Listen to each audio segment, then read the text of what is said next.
pouvoir d'achat, puisque ça y est, c'est en train d'être discuté. Et je voudrais qu'on rentre vraiment dans les détails concrètement. D'abord sur l'indemnité carburant.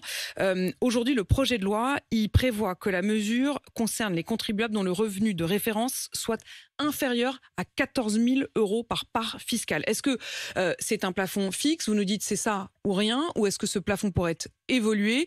Est-ce que ça veut dire que si on gagne 14 100 euros, on n'aura aucune aide pour le carburant? Bon, alors déjà, l'aide carburant, je rappelle qu'elle a été annoncée pour prendre la place de la remise carburant qu'on a mise en place, avec une aide qui du coup devient plus ciblée sur ceux qui travaillent et ceux qui ont du mal à joindre les deux bouts parce qu'ils payent beaucoup d'essence pour aller travailler, qui gagnent pas beaucoup en travaillant.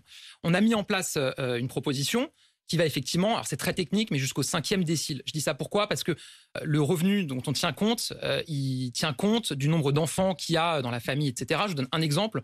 Pour une personne seule avec 2 enfants, c'est un peu au-dessus de 3 000 euros par mois. Donc c'est déjà un barème qui monte assez haut, entre guillemets, puisque c'est jusqu'au 5e décile, donc la moitié.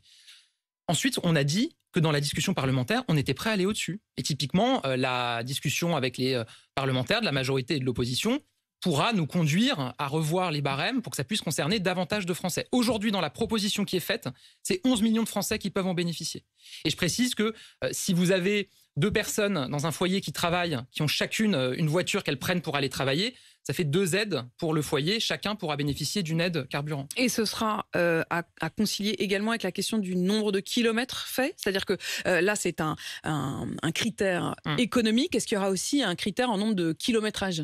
Dans la proposition qu'on fait, il y a une majoration de l'aide, effectivement, si vous avez une distance importante entre votre domicile et votre lieu de travail. Pour les plus bas revenus, la majoration, elle est de 100 euros.